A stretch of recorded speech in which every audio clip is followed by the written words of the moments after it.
There is a person in every room who says very little, and yet when they speak, everyone goes quiet. They don't dress better than anyone else. They don't announce themselves. They don't chase attention. And yet without a single performance, without raising their voice or forcing a reaction, they have it. The room bends toward them. What you're about to understand isn't charisma. It isn't confidence in the way most people think about it. It is something quieter, more precise, and once you recognize it, you will never unsee it. Most people assume respect is earned through achievement, through titles, accomplishments, volume, through proving themselves over and over. But that isn't how the human brain actually processes authority. Respect in the psychological sense is not a reward given after evidence. It is a perception formed within seconds, often before a single word is spoken. And the uncomfortable truth is this: two people can walk into the same room with the same qualifications, the same intelligence, and the same information, and leave with completely different levels of regard from the people around them. One is taken seriously, one is not. The difference isn't luck.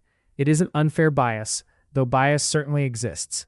It is something far more measurable, a set of behavioral patterns that the human brain is wired to respond to, often without conscious awareness. Understanding those patterns doesn't make you manipulative. It makes you informed. And being informed is where protection begins. Mechanism 1. Controlled scarcity of response.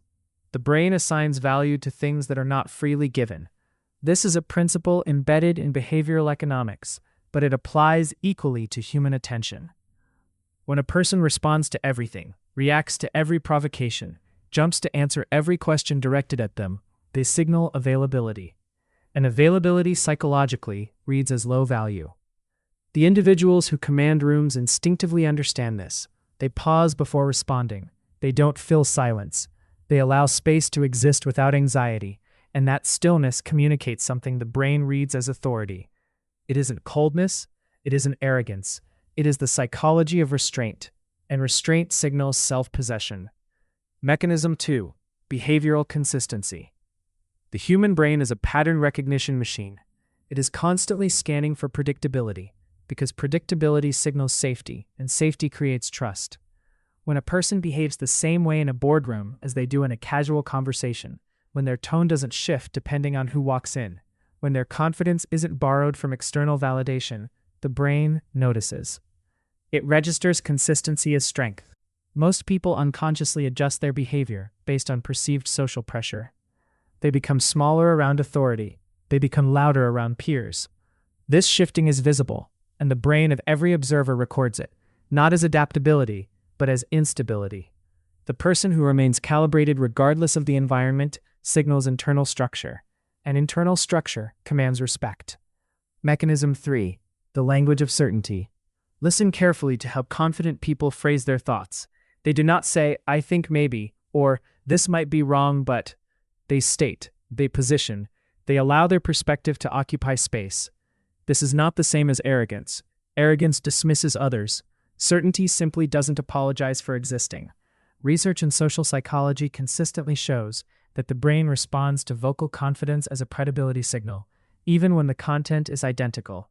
The same sentence spoken with hedging language versus direct language produces measurably different levels of perceived authority. The words you choose, and more importantly, the words you remove, shape how the brain of every listener categorizes you. Mechanism 4. Emotional non-reactivity. Perhaps the most powerful signal of all, when someone attempts to provoke a reaction through a dismissive comment, a subtle challenge, a test of patience, the person who does not react has already won the perception battle. Emotional reactivity signals that the external world has power over your internal state. Non-reactivity signals the opposite. It communicates that your sense of self does not depend on this moment, this comment, this person. The brain interprets this as psychological security, and psychological security is the foundation of genuine respect. Scenario 1. The meeting. Two colleagues are presenting to a senior team. The first over-explains, qualifies every statement, and visibly searches the faces in the room for approval. The second presents pauses and, when challenged, responds without defensiveness, simply and directly. Both had equal preparation, but one was perceived as uncertain, one was perceived as capable. The room had made its decision before the presentations were over.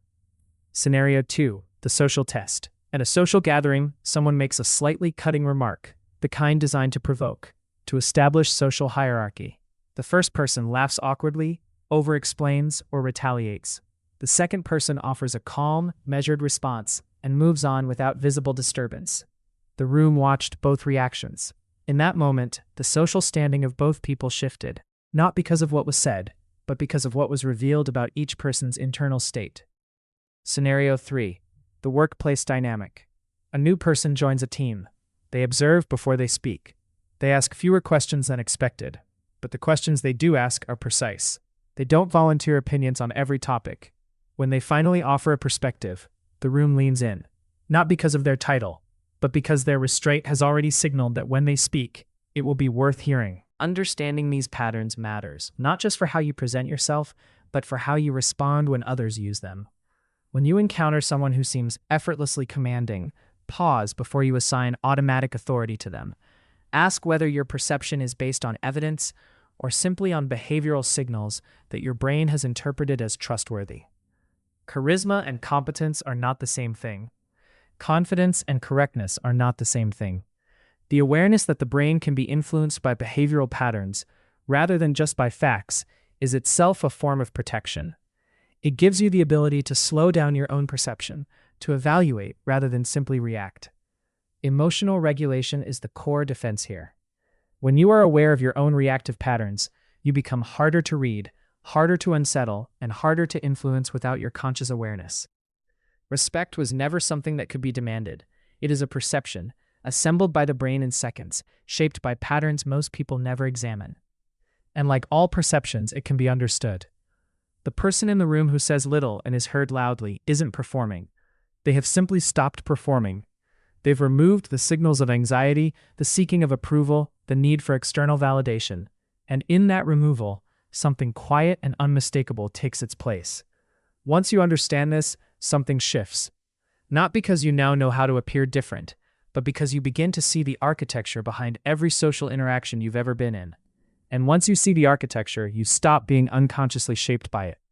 That is where real influence begins, not over others, but over yourself.